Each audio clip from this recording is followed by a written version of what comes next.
Hey guys. I'm doing this a little bit differently this time. I'm just doing an audio recording, partially because I think it's a bit easier for me to do this review this way, mainly because I don't need to focus on the camera and I can focus more on just my thoughts and not worrying about how I'm framed. But anyhow, I was given the opportunity to go to an advanced screening today of the Crazies, which doesn't come out till tomorrow. Well, it's almost tomorrow now anyway. It's 11:42, and I need to go to bed. But basically, I just want to give my thoughts on this movie. I'm going to try and remain as fair as possible. I'm going to... haven't seen the original Crazies movie, and for those of you who don't know, The Crazies is a remake of a 1973 movie by George Romero, the same man who brought us Night of the Living Dead, Dawn of the Dead, and Day of the Dead. Sorry, my cat's meowing down here. I don't know what he wants. But anyhow, I have not seen the original Crazies movie. So I'm not going to be able to look at it from a George Romero fan's perspective, although I did pick up on some interesting things that fans of his films should look out for. But I'm not going to be able to look at it from a comparison, or make a comparison between the two on how good of a remake film this is. I'm only going to be able to really sort of just share as an average viewer would going into this movie, so it's a little bit less biased that way, and I think a little bit more fair to the film as well, because frankly, this movie is incredibly well done, and I'm gonna flat out right now recommend it, but I would hope that you guys continue to listen to this review instead of just going on, because there's some interesting points that I do want to bring up that I think will help you maybe appreciate the film a bit more. For what it is. First of all, basically, I guess I'll start with the plot.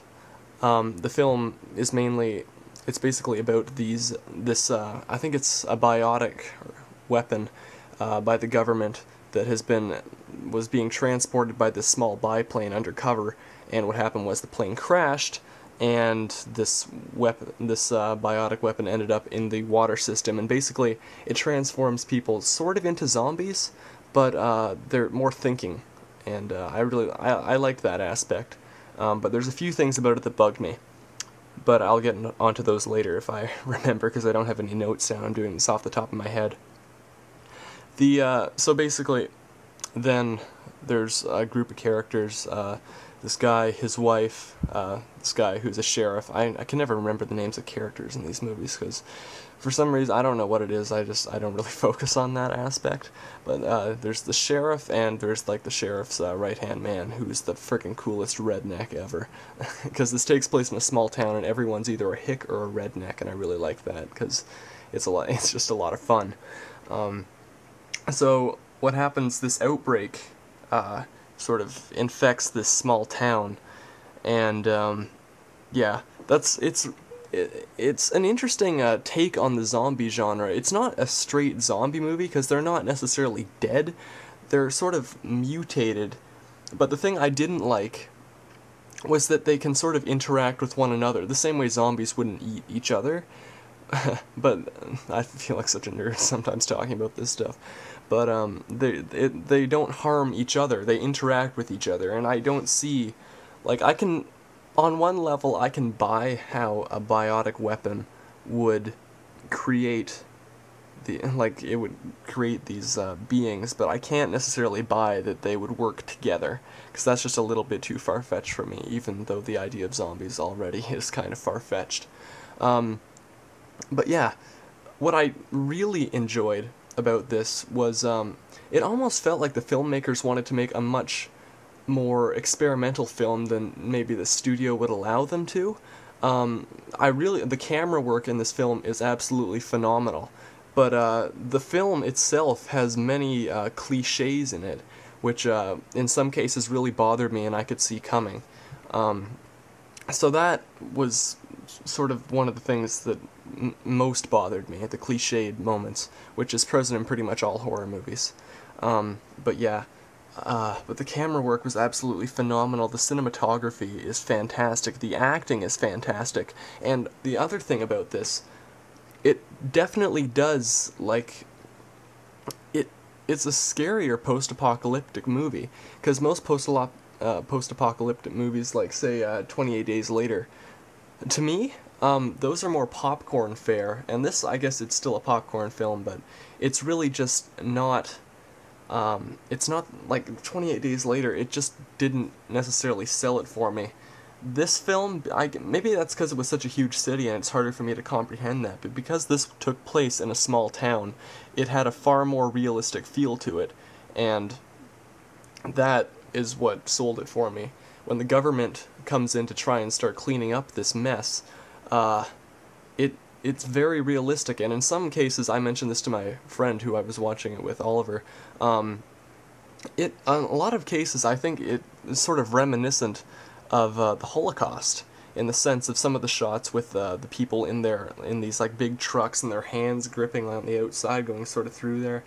It's hard to explain, but something about that segment of the film really does remind me of the Holocaust, and if I wasn't tired right now, I'd probably be able to find some sort of metaphorical meaning in this film, but that might be going a little bit too far considering it is a horror zombie film.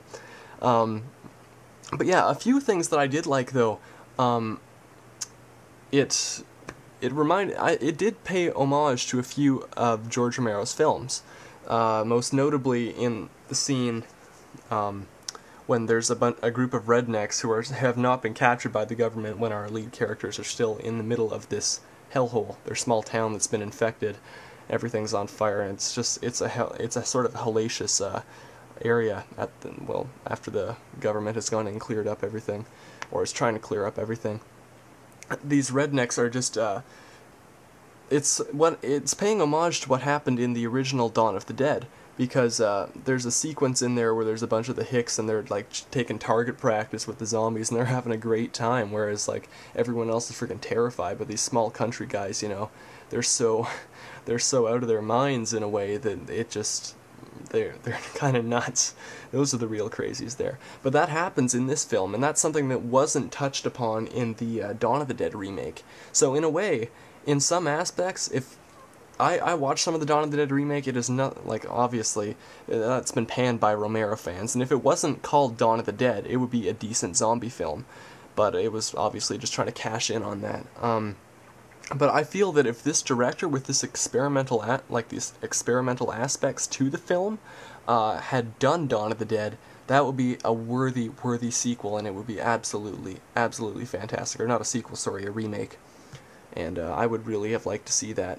But yeah, I can't really compare this film to the original Crazies, and I might do a second part to this once I see that film. But from what I can tell, just from seeing it, since the Crazies was more of a low-budget movie, I think the basic storyline is here, that they're present in both the films, but this, I think, takes it way more to the extreme. But the one thing I did like about it, and yeah, I can really tell that this director, he does care about the horror genre, and that's because there is no CGI gore in this film. It's all practical effects, from what I can tell, and it looks really good. And it does, to be fair, it does take a bit of a spin on some of the cliches, but the cliches, again, they still bother me in some parts. And it does pay homage, I think, to a few other horror films as well. The house at the beginning of the film, during one of the first segments, it looks almost exactly like the house used in the original 1974 Texas Chainsaw Massacre. And I thought that was probably intentional. I'm not sure if it was exactly. And there was another part where there's a bunch of dead bodies, and I swear to God, there is a modernized version of Dr. Tongue, the zombie from Day of the Dead, the original. I'm not sure if it was only there for a quick shot, but from what I could tell, it was friggin' Dr. Tongue in there. I might be wrong, but still, if it is, that's pretty damn cool. Anyhow, I've almost reached the 10-minute limit here. I'm probably gonna be, like, lying awake and then remember something else I wanted to say. But, yeah. All I can say right now is this is a really good movie. It's definitely a step above the current remakes coming out, and a step above horror movies coming out now in general. For hardcore horror fans, you'll love it just because it's a fun film, and for those of you who aren't as hardcore, you're going to be scared. So this is Torrin signing off, and I hope you enjoy.